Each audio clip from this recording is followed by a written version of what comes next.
mardi 4 novembre 2014 à 10h42. C'est Fanny G avec Aucune larme.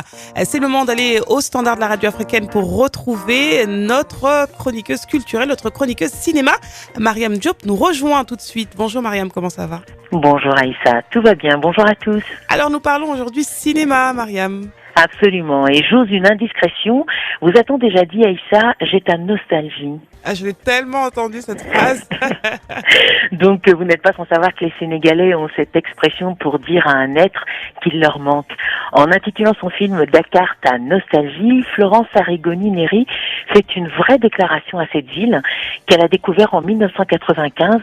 Elle était alors directrice de production du film de Béatrice Soulet sur Léopold Sédar Senghor. Et c'est ici aussi qu'elle fera la rencontre de Moustapha Ndoye, une rencontre amoureuse, professionnelle et amoureuse. Un homme, un cinéaste disparu en 2009 et à qui l'on doit Sénégal Salsa, un film qui avait été primé au FIPA en 2001.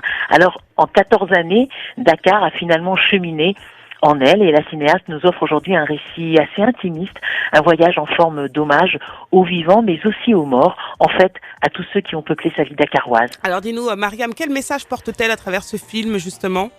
Mais si jusqu'ici elle a été la productrice d'une quarantaine de films, aujourd'hui Florence Arrigoni-Neri passe pour la première fois derrière la caméra afin en effet de parler d'une réalité douloureuse, la fragilité de la vie en Afrique.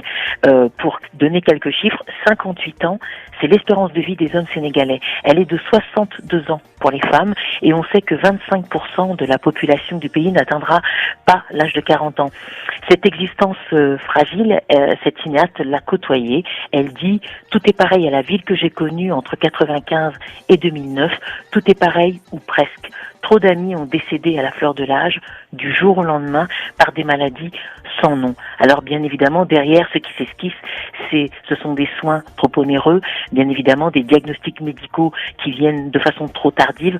C'est ce qui se dessine vraiment derrière cette mort que l'on ne nomme pas. Alors, et c'est de ça qu'elle veut parler. Comment Mariam a-t-elle choisi d'aborder ce thème ? Par le bout du cœur, c'est son expression. La cinéaste, en fait, ne dresse pas un état des lieux des politiques sanitaires au Sénégal. Elle aurait pu le faire, mais c'est ni son propos, ni sa façon de faire. Dakar, ta nostalgie ressemble à une déambulation poétique, à une espèce de voyage méditatif.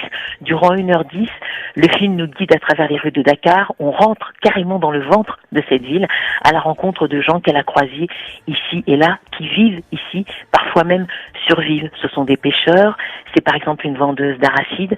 C'est aussi cet homme qui dans la rue cherche le passant qui aura la générosité de lui payer son ordonnance.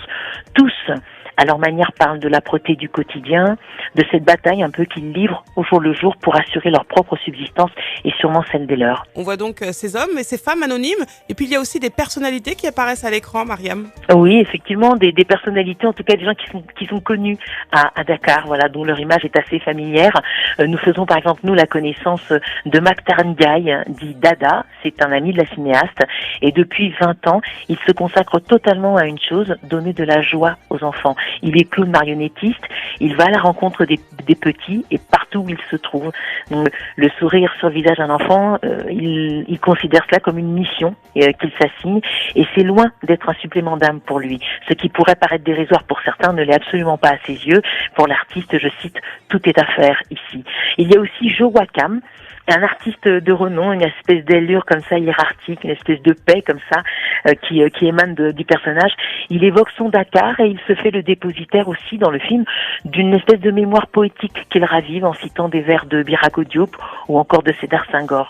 Voilà ce que je pouvais dire sur Dakar, ta nostalgie. C'est un film qui ni n'accable, ni ne se fait d'honneur de leçons, mais dans un espèce de kaléidoscope d'images, de sensations, de mots, le film dit la réalité économique qui laisse tout un pan de la population dans le dénuement total, qu'il s'agisse de la santé, de l'emploi ou du logement. C'est un film vraiment intime, personnel, mais qui a des résonances universelles. Voilà. Et donc c'est un film, je crois, qui est important qu'il est important de signaler qu'il faut le voir, même si c'est un peu difficile en ce moment de le voir. Je vous expliquerai ça. Mais en tout cas, c'est un film. Oui, c'est un film que Florence Arrigoni-Neri propose, met en partage à travers cette balade mémorielle. Et c'est vrai qu'il va falloir être un peu patient pour voir ce film parce que la réalisation de ce projet filmique a reçu un soutien dans le cadre d'un dispositif collectif Cinéaste en résidence, Oui. mais il a également été financé, jusqu'à maintenant d'ailleurs, en post-production, par le biais d'une plateforme de financement participatif qui est ouverte jusqu'au 20 novembre prochain, justement. Et le film se termine tout juste. Et donc Florence Arrigoni-Néry, aujourd'hui, est en quête d'un distributeur, ce qui est un autre bâton de pèlerin pour elle, et dont il faut qu'elle se saisisse parce qu'il faut exploiter maintenant le film en salle. C'est un peu le lot de ces films un peu difficiles dans leur économie, qui en dehors des festivals dédiés ont pas beaucoup de chances d'être à l'affiche, ou en tout cas quand ils le sont pas vraiment longtemps. Voilà, donc eh bien on espère que ce film aura la possibilité d'être sur les écrans peut-être début 2015. Je vous donnerai des nouvelles à ce moment-là. Avec plaisir. En attendant, on peut connaître toute l'actualité du film en consultant le site www.touscoprod.com. Voilà, Issa, Merci. je vous dis à très bientôt et quoi qu'il en soit, sortez au cinéma. Merci pour cette jolie découverte et puis on va encourager ce film donc sur le site www.touscoprod.com, donc n'hésitez pas à aller y faire un tour si vous voulez apporter votre petite contribution financière. Merci Absolument. beaucoup Mariam Diop, on se retrouve très bientôt sur l'antenne d'Africa Numéro dans une quinzaine de jours. À bientôt, au revoir. Merci, il est 10h48, c'est le moment de marquer la pause, on se retrouve juste après, bougez pas. Ambiance Africa sur Africa Numéro.